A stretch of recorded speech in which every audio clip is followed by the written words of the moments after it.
YTN 뉴스라이더와 함께하고 계십니다. 아들의 학교폭력 파문으로 국가수사본부장직에서 사임한 정순신 변호사에 대해서 경찰이 수사에 착수했습니다. 고발장 접수에 따른 수사입니다. 경찰은 허위 공문서 작성과 위계에 의한 공무집행 방해 혐의를 들여다보고 있는데요. 앞서 지난달 27일 시민단체인 서민민생대책위원회는 정순신 변호사가 공직 예비후보자 사전질문서 중 본인 배우자 직계 존 비속이 엮인 민사, 행정소송이 있느냐는 질문에 거짓으로 답했다며 서울청에 고발장을 냈습니다. 학교 폭력도 문제지만 그 이후에 전해진 가해자와 피해자의 삶의 격차도 큰 충격을 안겼습니다. 알려진 대로 가해자인 정순신 변호사의 아들은 대한민국에서 최고로 꼽히는 명문대에 진학했죠.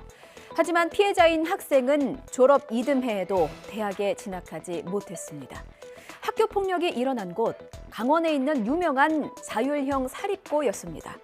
수재였던 학생의 학창 시절은 학교 폭력으로 얼룩졌고 많은 시간을 고통으로 허비해야만 했습니다. 2, 3학년이던 2018년 그리고 2019년 모두 학업을 제대로 이어가지 못하고 결석을 반복했다고 합니다. 자, 또 다른 피해자도 있는 것으로 알려졌죠. 이 피해자도 정순신 변호사의 아들로부터 비슷한 언어 폭력을 당했는데 학폭 이후인 2018년 학교를 떠나서 해외로 나간 것으로 알려졌습니다. 많은 이들이 묻습니다. 왜 피해자가 더 고통스러워해야 하는지, 왜 피해자가 피해 다녀야만 하는지를요. 국민들은 또 묻습니다. 정말 대책은 없는 걸까요? 이주호 사회부총리는 학교폭력 정책을 대대적으로 손질하겠다 답했습니다. 정시에 반영하는 안을 두고는 좀 찬반이 엇갈립니다. 환영하기도 하고요. 사회적인 낙인을 우려하기도 합니다. 자, 확실한 건 지금보다는 더 나은 대책이 나와야 한다는 겁니다. 이주호 사회부총리의 말을 들어보시겠습니다.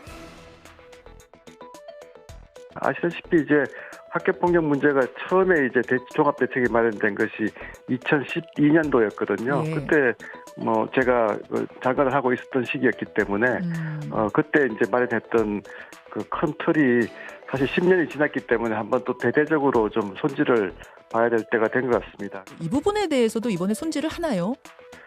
그것도 포함해야 되겠죠. 당연히 국민들도 관심이 많으시고 또 최근에는 공정성 이슈가 지금 크게 대두되고 있지 않습니까? 그래서 예. 그런 부분까지도 포함해서 검토하고 있습니다.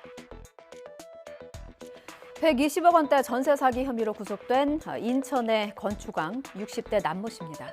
피해자 163명에게서 보증금 126억 원을 가로챈 혐의입니다. 가해자는 구속됐지만 피해자의 고통은 멈추지 않았고 끝내 한 분이 스스로 생을 마감했습니다. 피해자가 남긴 유서에는 더는 버티기 힘들다, 정부 대책에 실망했다는 절박한 심경이 담겼습니다. 안동준 기자입니다.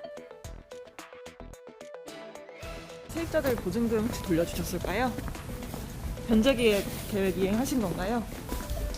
남 씨는 인천 미추홀구 일대에만 2,700채가 넘는 아파트와 오피스텔 등을 소유한 것으로 알려졌습니다. 그런데 남 씨 소유의 빌라에 살던 30대 남성 A 씨가 지난달 28일 숨진 채 발견됐습니다. A 씨는 재작년 전세금 7천만 원을 내고 빌라에 입주한 것으로 파악됐습니다. 올해 전세 만기를 앞두고 있었지만 이미 빌라가 경매에 넘어가 피 같은 보증금을 돌려받을 수 없는 상황에 처하게 됐습니다. 숨진 A 씨는 휴대전화에 유서로 추정되는 짤막한 글을 남겼습니다.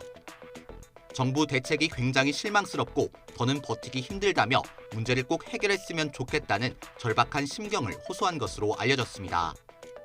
A 씨는 그동안 미추홀구 전세사기 피해대책위원회 활동을 하면서 목소리를 내왔습니다.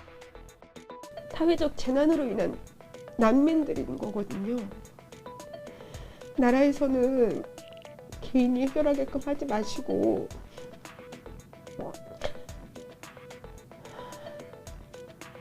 수사부터 나라가 좀 책임감 있게 진행을 해주셨으면 좋겠어요. 지난해 11월 생후 9개월의 이 예쁜 아이가 숨진 사건이 있었습니다. 어린이집 원장이 낮잠을 길게 자지 않아서 귀찮게 했다는 이유로 이불과 쿠션을 덮어서 눌렀기 때문입니다. 이렇게 천사같이 굽던 아이는 매일 밤 엄마의 꿈에 나타납니다. 도와달라고 소리치는데 부모는 아무것도 해줄 수 없습니다.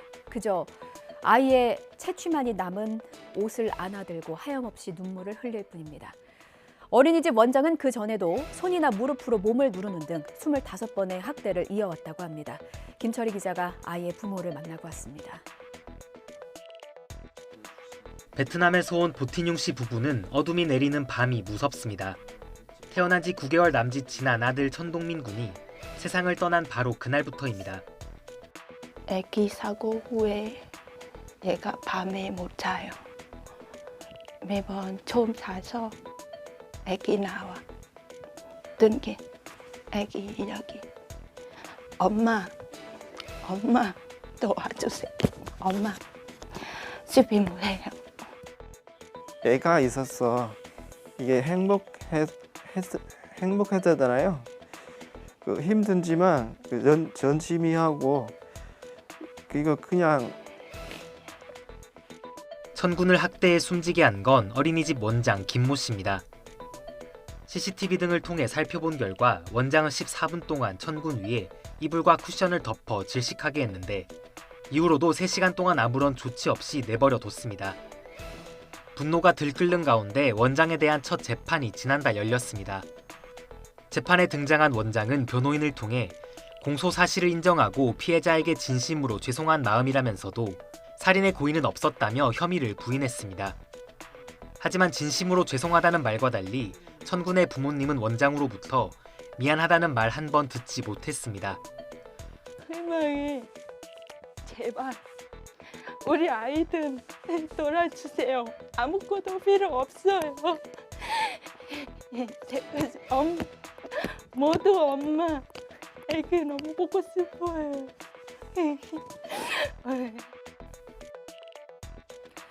다음 소식입니다. 딱 봐도 불법 사이트처럼 보이죠? 해외 서버를 둔 불법 도박 사이트입니다. 조직 폭력배까지 끌어들여서 가맹점 형태로 도박판을 불린 일당이 경찰에 붙잡혔습니다. 그 규모가요, 판돈만 무려 10조 원입니다. 수익금도 천문학적인 액수겠죠. 다 조폭 운영비로 혹은 비싼 차 몰고 좋은 거 먹고 호화 생활하는 데 쓰였습니다. 경찰에 붙잡힌 피의자만 152명입니다. 오태인 기자입니다. 카지노 딜러가 카드를 돌리는 사이 아래쪽 화면에는 판돈이 계속 올라갑니다. 다른 화면에는 경마와 스포츠 경기 승패 맞추기 같은 다양한 도박이 열립니다. 이런 방식으로 해외에 서버를 두고 불법 도박 사이트 46개를 운영한 일당이 경찰에 붙잡혔습니다. 2019년 9월부터 2년 동안 운영하면서 회원 3만 명을 모았고 오간 판돈 누적액은 10조 원에 달합니다. 도박 참여자 가운데는 20억 원을 잃은 사람도 있습니다. 호텔 카지노라든가 이런 데서 이루어지는 그 영상을 그대로 중계할 경우에 일반적으로 도박하고 있는 사람들은 조작의 가능성이 더 적다고 판단하기 때문에 더 많은 손님들을 끌어들일 수 있는 겁니다. 일당은 전국에서 조직폭력배 13명과 지인을 끌어들여 국내 총판을 맡겼습니다. 경찰이 추정한 범죄 수익금만 1,000억 원. 어저께 온돈이 이거. 아니 총 얼마인데 보니? 3억 2천이요.